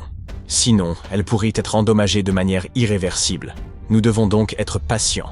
Ces tombes ont toujours recelé des mystères fascinants. Malheureusement, à cause des pilleurs, beaucoup de choses nous ont échappé jusqu'à présent. On construisait ces tombes dans le but de préserver les corps pour l'éternité. Mais cela n'a pas empêché les pilleurs de s'y introduire pour y dérober tout ce qui avait de la valeur. Ils s'en prennent à ces sites antiques depuis des milliers d'années, depuis l'époque des pharaons eux-mêmes. La plupart des tombes les plus célèbres, notamment celles de Gizeh, de Saqqara et de la vallée des rois, ont été pillées. C'était une pratique courante dans l'Égypte antique, et les pilleurs prenaient cette activité très au sérieux. Ils creusaient des tunnels secrets pour contourner les pièges et les murs. Ils soudoyaient ou menaçaient les ouvriers travaillant dans les tombes pour obtenir des informations. Ils ouvraient les sarcophages pour s'emparer de l'or, des bijoux et des objets anciens. Et lorsque les archéologues modernes ont découvert ces tombes, elles avaient déjà été entièrement pillées. Les pharaons au pouvoir se sont vite lassés de ces actes de vandalisme. La vallée des rois, célèbre cimetière de la royauté égyptienne, était censée être la zone la plus sécurisée. Les tombes ici y étaient construites profondément sous terre, cachées dans les airs. Les passages étaient scellés par d'énormes blocs de pierre. De fausses portes et des pièges étaient ajoutés pour dérouter les voleurs. Des malédictions étaient même inscrites sur les murs, promettant un destin tragique à quiconque oserait profaner la tombe. C'est de là que viennent toutes ces histoires terrifiantes sur les momies. Vous l'aurez deviné. Rien de tout cela n'a fonctionné. La plupart des tombes de la vallée des rois furent entièrement pillées moins de 100 ans après leur construction. Même la tombe du roi Toutankhamon, l'une des plus célèbres de l'histoire, fut profanée à 2 reprises dans l'Antiquité. Certains décidèrent de riposter. Les souverains du Nouvel Empire construisirent des tombes cachées et anonymes afin d'empêcher les pilleurs de les trouver. Cela ne fonctionna pas. Certains pharaons, comme Ramsès II, furent secrètement déplacés afin qu'on ne puisse pas déranger son sommeil éternel. Cela n'a eu aucun effet. Les pilleurs de tombes ont toujours triomphé. En effet, il ne s'agissait pas de simples voleurs, mais d'individus habiles, organisés et bien informés. Ils savaient exactement où chercher. Beaucoup d'entre eux avaient participé à la construction de ces sites et savaient où se trouvaient les entrées. S'ils ne pouvaient pas enfoncer les portes, ils creusaient à travers les murs, les sols ou même les plafonds pour pénétrer à l'intérieur. Ils travaillaient rapidement, souvent dans les années qui suivaient la fermeture des tombes, avant que tout le monde oublie où se trouvaient les objets de valeur. La pyramide de Khéops, située à côté de cette structure récemment découverte, a été pillée bien avant l'époque moderne. La seule chose qui restait à l'intérieur lorsque les explorateurs sont arrivés, un coffre en granit vide là où se trouvait autrefois le sarcophage. Malheureusement, il ne s'agit pas seulement d'or. C'est l'histoire elle-même qui disparaissait à chacun de ces raids. Les Égyptiens de l'Antiquité consignaient par écrit et en détail ce qu'ils enterraient et où ils le faisaient. Ainsi, lorsque les archéologues comparent ces listes avec ce qu'ils trouvent, ils peuvent voir ce qui manque, c'est-à-dire souvent tout ce qui a de la valeur. La plupart des artefacts ne finissent pas dans les musées, mais disparaissent dans des collections privées où ils ne peuvent plus jamais être étudiés. Ce qui est bien sûr tout à fait injuste. En fait, quelques pays en ont eu assez et ont commencé à promulguer des lois afin de récupérer les pièces historiques auprès des collectionneurs privés. En Italie, si vous possédez une pièce antique romaine, vous devez prouver que vous l'avez obtenue légalement. La Chine recherche elle aussi activement les pièces volées et doit trouver des moyens de les récupérer auprès des collectionneurs occidentaux. En Égypte, de nouvelles lois ont été votées afin d'interdire aux particuliers de posséder des objets anciens. D'autres pays, comme les États-Unis, le Royaume-Uni, l'Allemagne ou la Suisse, n'ont aucun problème avec le fait que des personnes fortunées possèdent leur histoire. Le British Museum est presque entièrement constitué d'objets pillés. Les empires européens ont envahi la moitié de la planète et ont ramené chez eux tout ce qui leur plaisait. Leurs musées leur regorgent souvent de tels vestiges. Malheureusement, ils refusent la plupart du temps de les restituer. Prenons l'exemple de la pierre de Rosette. Elle a été dérobée en Égypte par l'armée de Napoléon. Elle a ensuite été volée par les Britanniques après leur victoire sur les Français. L'Égypte réclame sa restitution depuis des années, mais toujours sans succès. Ou encore les marbres du Parthénon. Ces magnifiques sculptures grecques monumentales ont été dérobées à Athènes par un lord britannique au XIXe siècle. La Grèce réclame leur restitution depuis lors, mais le Royaume-Uni n'est pas disposé à les rendre. Et c'est sans parler des innombrables artefacts mésoaméricains dispersés dans divers musées à travers le monde. Les explorateurs européens ont pillé les temples mayas et aztèques, emportant statues, bijoux et objets sacrés. Et aujourd'hui, le Mexique se bat pour les récupérer. Il ne serait pas surprenant que même cette mystérieuse chambre souterraine ait déjà été pillée d'une manière ou d'une autre. Mais s'il s'agit vraiment d'un lieu récemment découvert, pourrait-il être l'un des rares à avoir échappé aux pilleurs? Se pourrait-il qu'il renferme encore des objets anciens, intacts depuis 4500 ans? Nous ne pouvons qu'espérer que les voleurs ne s'y soient pas déjà introduits. Les chercheurs ont mis au jour d'anciens artefacts tout près de la sépulture de Toutankhamon. Il s'avère que ce lieu de repos, supposément réservé à l'élite, s'apparente plus à une nécropole commune, abritant une douzaine de cercueils en bois datant d'environ 3600 ans. D'accord, j'ai peut-être un peu exagéré. Ces 11 tombes ne se trouvaient là pas exactement à côté de celles de Toutankhamon, mais relativement proches, aux abords de la ville de Luxor. Les découvertes récentes dans les sépultures égyptiennes apportent de précieuses indications sur la vie quotidienne dans l'Égypte antique, et contre toute attente, il apparaît que les Égyptiens partagèrent de nombreuses similitudes avec nos civilisations modernes. Les femmes arborent ainsi des parures depuis la nuit des temps, et les archéologues ont exhumé un collier d'une remarquable finesse, composé de 30 perles d'améthyste et de 2 perles d'agate, ainsi qu'un pendentif en forme de tête d'hippopotame, probablement très prisé à l'époque. Les chercheurs ont également découvert 2 miroirs en cuivre, l'un doté d'un manche sculpté en forme de lotus, l'autre orné de la déesse Hathor, associée au ciel, à la féminité, à la fertilité et à l'amour. Ces fouilles récentes aux abords du tombeau de Toutankhamon ont révélé une découverte saisissante. Pour la première fois depuis des millénaires, des vestiges du temple funéraire de la reine Hatshepsut ont été mis au jour. Essayez donc de le répéter rapidement 10 fois. Finalement, oublié. Considérée comme la 2e femme à avoir régné en tant que pharaon, cette souveraine exerça son pouvoir avec courage et sagesse, laissant un héritage aussi durable que la pierre. Son temple, enfoui durant des siècles, constitue désormais une fenêtre précieuse sur une époque marquée par les intrigues et la ferveur spirituelle. Les archéologues ont exhumé plus de 1000 blocs de pierre richement ornés en périphérie du temple funéraire d'Hatshepsut. Peu de femmes réussirent à accéder au trône dans l'Égypte antique. À proximité, une autre tombe a été découverte. Elle appartenait à Djehoutmès, intendant du palais de la reine Tétichéri. La reine Hatshepsut semble avoir bien plus de tombes, ou plutôt d'atouts, cachés dans sa manche.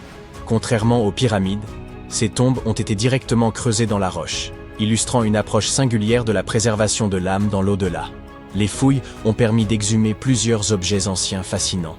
Des jouets en argile, des masques de momies, des scarabées ailés et quelques amulettes. Malheureusement, il est probable que bien d'autres artefacts aient disparu au fil des siècles, car des visiteurs moins scrupuleux que les archéologues ont exploré le site avant eux. Il y a fort à parier que des pillards aient mis la main sur certaines pièces de grande valeur. Pourtant, ils ont laissé derrière eux quelques vestiges intéressants pour les chercheurs, notamment des poteries destinées aux offrandes de pain et de viande, ainsi que des arcs, suggérant un lien entre les propriétaires de ces tombes et l'armée égyptienne. En parlant de protection de l'âme, elle est bien plus essentielle qu'on ne pourrait le croire, surtout lorsqu'on se promène aux abords de Luxor à la recherche de secrets enfouis. Vous n'êtes pas du genre à craindre la malédiction de Toutankhamon, n'est-ce pas? Laissez-moi vous raconter ce qui est arrivé à ceux qui l'ont bravé, mais n'allez pas tout prendre au pied de la lettre. Pendant des années, certains égyptologues, en particulier ceux qui prêtaient foi au paranormal, ont été convaincus qu'une malédiction pesait sur les découvertes liées à Toutankhamon. Cette croyance prenait racine dans la mort brutale et inexpliquée de plusieurs membres de l'équipe ayant exhumé son tombeau en 1922. Puisqu'aucune explication scientifique évidente ne justifiait ces décès, il était plus simple de les attribuer à une force surnaturelle et d'éviter de se poser davantage de questions. Or, il semble que cette fameuse malédiction ne soit qu'un mythe. En réalité, ces décès pourraient être liés à l'exposition à des radiations mortelles. Mais d'où provenait-elle? Après tout, si la radioactivité fut découverte au XIXe siècle, il est difficile d'imaginer que les anciens Égyptiens aient eu accès à du radium pour illuminer le tombeau de Toutankhamon d'une lueur inquiétante. Alors, quelle est la véritable explication? Il se pourrait que des déchets toxiques soient à l'origine de ces morts mystérieuses.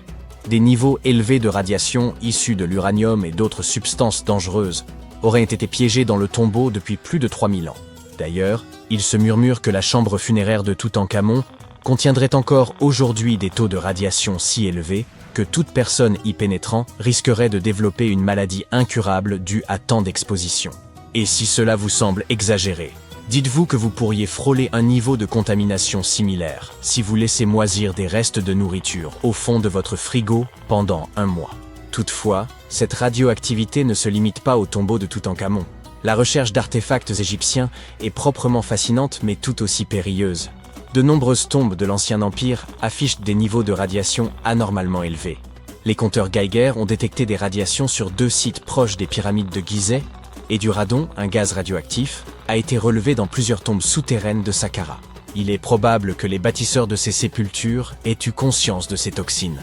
Des avertissements gravés sur les murs mettent en garde contre une mort inévitable pour quiconque ose profaner ces lieux. L'une des inscriptions prévient « Quiconque violera ce tombeau périra d'un mal qu'aucun médecin ne saura comprendre ». D'autres formules évoquant l'interdit causé par des esprits maléfiques ont sans doute renforcé la peur de ces malédictions antiques. Depuis toujours, ces avertissements intriguent les archéologues. Mais un événement survenu il y a un siècle a ravivé la crainte des malédictions.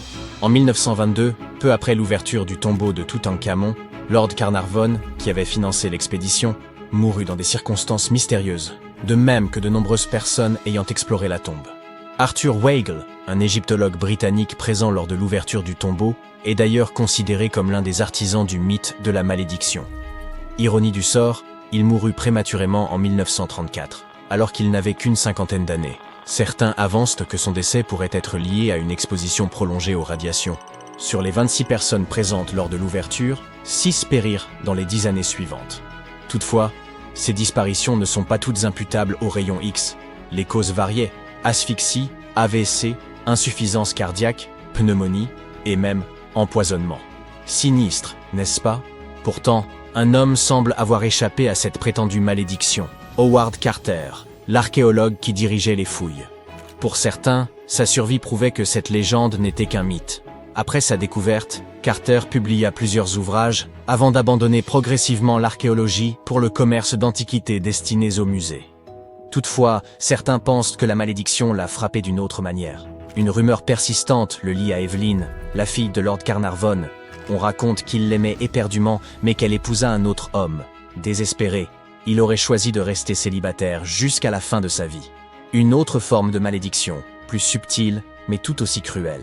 D'autres ont affirmé qu'ils avaient eu une liaison durant son séjour en Égypte, mais que tout s'était terminé avec la mort de son père et son départ définitif du pays. Néanmoins, ces récits manquent de preuves. Evelyn n'avait que 6 ans lorsqu'ils se sont rencontrés, et leur relation est restée cordiale jusqu'à la fin.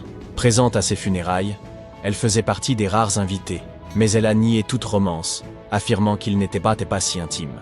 Un an après la découverte de la tombe de Toutankhamon, Evelyn épousa le politicien Sir Brograve Beauchamp et eut une fille. Cette même année, Beauchamp visita la sépulture avec ses parents, sous la conduite de Carter. Ce dernier ne se maria jamais, et, hormis ses spéculations posthumes autour d'Evelyn, aucune autre relation amoureuse ne lui fut attribuée. Si la légende de la malédiction ajoute une touche intrigante à son histoire, son tempérament distant vis-à-vis des relations était déjà évident bien avant l'ouverture du tombeau. Carter n'était tout simplement pas quelqu'un de sociable. En 1939, après un long combat contre la maladie, il finit par succomber. Il avait 64 ans, une espérance de vie tout à fait ordinaire au Royaume-Uni à cette époque, si bien que personne ne jugea sa mort suspecte ni ne l'associa à une quelconque malédiction. À son décès, on découvrit que plusieurs artefacts du tombeau de Toutankhamon étaient en sa possession, dans son appartement londonien. Ceux-ci furent finalement restitués à l'Égypte, événement que certains interprétèrent comme la conclusion de la malédiction. Peut-être que s'il n'avait pas conservé ses souvenirs chez lui, il aurait vécu bien plus longtemps. Quant aux autres décès, ils conservent une part de mystère. La théorie de la malédiction a sans doute été renforcée par des événements troublants survenus lors des fouilles. Carnarvon développa une grave infection après une simple piqûre de moustique.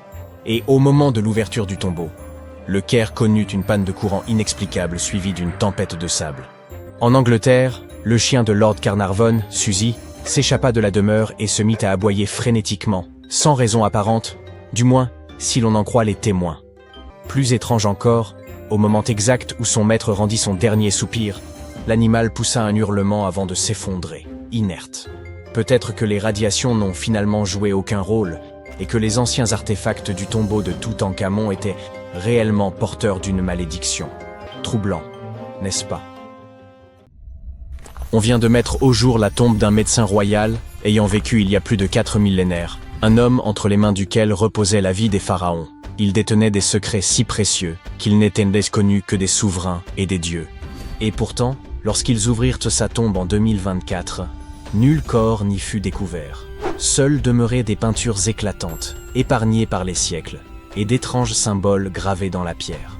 Qui était cet homme? Et pourquoi fut-il inhumé avec des incantations liées à la déesse Scorpion? Le tombeau reposait profondément enseveli sous les sables de Saqqara. Le médecin se nommait Tétinébéfou. Il vécut il y a environ 4100 ans, durant l'une des périodes les plus énigmatiques de l'histoire égyptienne, la frontière incertaine entre son apogée et son déclin. C'étaient les derniers instants de l'ancien empire égyptien. Le soleil scintillait encore sur les pyramides tout juste achevées, mais déjà les ombres s'allongeaient. Le pharaon Pépi II aurait régné plus longtemps que nul autre avant lui, pendant 90 ans. Or, à l'issue de son règne, le royaume se fissurait, l'autorité centrale se fragilisait, les chefs locaux prenaient de l'ascendant, et les crues du Nil devenaient capricieuses. Dans ce contexte incertain, le médecin énigmatique semblait pourtant prospérer. Sa tombe fut exhumée par une mission archéologique franco-suisse, à l'ombre des antiques pyramides. Ce qui intrigua le plus, ce fut la découverte de la chambre funéraire. Aucun corps, aucune richesse. Il apparut que le tombeau avait hélas été pillé depuis longtemps. Mais ce qui subsistait s'avérait encore plus fascinant. Les mots et les images gravées sur les parois. Les fresques conservent une intensité saisissante, des couleurs vives, miraculeusement préservées malgré les siècles passés sous terre. On y voit des jarres, des récipients, d'étranges motifs abstraits et des formes géométriques. Et surtout, les hiéroglyphes, des lignes entières d'écriture sacrée, gravées avec une précision telle qu'on croirait qu'une âme entière s'y est déversée. Ces inscriptions ont permis de découvrir la véritable identité de Tétinébéfou. Il n'était pas un simple praticien. Il portait le titre de conjurateur de Serket. Serket, déesse égyptienne associée au scorpion, vénérée et redoutée, était censée neutraliser les venins, guérir les morsures et préserver les vivants des toxines. Ce titre de conjurateur indiquait que Tétinébéfou était un spécialiste des piqûres et morsures dangereuses. Et si une tombe entière lui avait été consacrée, c'est sans doute qu'il était l'expert suprême d'Égypte en la matière.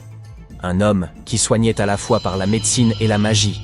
Mais ça ne s'arrêtait pas là. Il portait également le titre rarissime de directeur des plantes médicinales, mentionné une seule autre fois dans toute l'histoire égyptienne. Ce qui signifie qu'il maîtrisait l'usage thérapeutique des herbes, racines et huiles avec un savoir inégalé.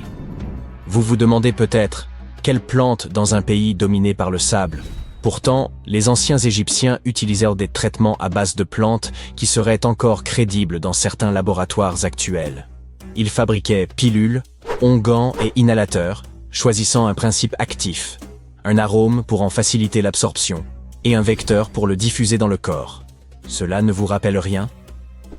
Certes, ils ne disposaient pas d'une grande variété de plantes traditionnelles. Ainsi, certains ingrédients peuvent nous sembler étranges, comme le mélange d'excréments de crocodile et d'acacia avec du miel. Ils avaient même élaboré des recettes de crème contre les rides. Il apparaît aussi que ce guérisseur énigmatique portait le rare titre de « dentiste en chef », une désignation quasiment absente des archives antiques. Les preuves de la pratique dentaire en Égypte ancienne sont extrêmement rares. Ce savant ne se contentait donc pas de combattre les venins ou d'étudier les plantes. On lui confiait également le soin des dents et des mâchoires, particulièrement démunis à l'époque. Les anciens Égyptiens ont beau avoir érigé des merveilles, leurs dents en ont souffert. Le sable se glissait constamment dans leur alimentation. Le pain bourré d'impuretés et les légumes crus râpaient l'émail, provoquant une pathologie redoutée, l'attrition. Les conséquences étaient mandat multiples, dont la perte prématurée des dents. Ils ont donc dû improviser. Par exemple, en concoctant le plus ancien dentifrice connu, à base de roche pilée, de menthe et de poivre, un mélange qui, ironiquement, irritait les gencives. Ou encore des pâtes dentaires à base de coquilles d'œufs, de pierre ponce et de natron, un minéral salé utilisé comme agent nettoyant. Ils développaient aussi des bains de bouche à base de céleri, de son et d'herbes pour apaiser ces maux. Certaines momies ont même été découvertes avec des appareils rudimentaires, des bagues métalliques et des fils d'or retenant les dents manquantes. On ignore toutefois s'il s'agissait d'un traitement pour les vivants ou d'un ornement funéraire destiné à l'au-delà. Tétinébéfou maîtrisait donc tous ces domaines. 3 titres rares réunis en un seul homme. À son époque, il devait passer pour un véritable puits de science.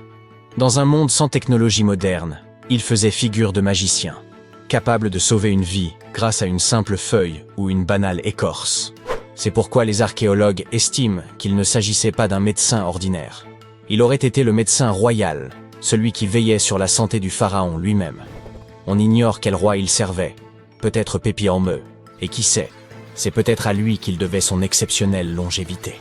Si cela était avéré, Tétinébéfou aurait alors été témoin de l'effondrement de l'ancien empire, observant la fin de l'âge d'or depuis le cœur du palais.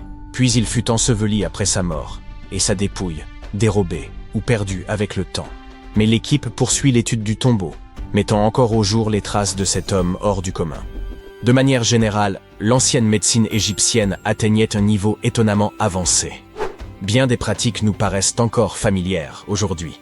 Ils avaient des hôpitaux, des spécialistes, des interventions chirurgicales et même des écoles de médecine. Hommes et femmes pouvaient devenir médecins. Ils utilisaient divers traitements et pratiquaient la chirurgie avec de vrais instruments. Scalpel, pinces, fils de suture. Certains soignaient uniquement les yeux, d'autres les dents, l'estomac ou ce qu'ils nommaient les maladies cachées. Ils nettoyaient et bandaient les plaies, réparaient les os fracturés à l'aide d'attelles en bois ou en roseaux enrobés de lin et savaient éviter les infections. On comptait même des proctologues. Ils ont aussi conçu les premières prothèses, comme un orteil en bois muni de lanières de cuir, permettant à des patients de retrouver une démarche normale. La plus ancienne prothèse connue date de 3000 ans. Mais le plus étonnant, c'est qu'ils ont aussi tenté d'extraire des tumeurs. Une étude récente a analysé un crâne vieux de 4000 ans, celui d'un homme d'une trentaine d'années. On y a trouvé des traces de tumeurs anciennes. Et autour de 3 d'entre elles, des incisions nettes faites à l'aide d'un outil métallique. Preuve qu'on a peut-être tenté de les retirer ou de les examiner. Était-ce un traitement? Une autopsie? On l'ignore. Un autre crâne, celui d'une femme âgée de plus de 50 ans, présentait les mêmes signes, mais aussi des fractures anciennes, parfaitement consolidées. Ce qui laisse penser que ces soins ont sans doute été efficaces. Être guérisseur dans cette société signifiait détenir un pouvoir immense, combinant les rôles de prêtre, de savant et de magicien. Pour les anciens Égyptiens, la médecine était un art nécessaire, vénéré autant d'égards que leur dieu.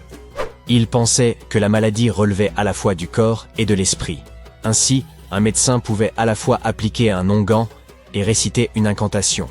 Et bon nombre de leurs traitements portèrent leurs fruits. Leur réputation dépassait les frontières. Des souverains venus de contrées lointaines, comme la Perse, faisaient appel à eux. Même Homère affirmait que les Égyptiens étaient les guérisseurs les plus doués d'entre tous. Bien sûr, leur compréhension du corps humain n'était pas parfaite. Ils croyaient que le cœur gouvernait pensée et émotion, sans saisir le rôle du cerveau. Pourtant, leur méthode, observer les signes, établir un diagnostic, proposer un traitement, ressemble furieusement à celle de notre médecine moderne. Ils accompagnaient leurs gestes de prière, certes, mais ils refermaient aussi les plaies. Leur médecin le plus célèbre, Imhotep, était un véritable polymathe, architecte, prêtre, guérisseur. Il fut si admiré de son vivant qu'on finit par le vénérer comme un dieu de la médecine. Et oui, un simple mortel, promu au rang de divinité. Et dire qu'il a vécu 2000 ans avant Hippocrate, qu'on considère pourtant comme le père de la médecine. D'ailleurs, certains suggèrent ironiquement qu'on devrait abandonner le serment d'Hippocrate pour lui préférer le serment d'Imhotep. Car ces Égyptiens ne posaient pas seulement des pierres, ils posaient les premières bases de la médecine.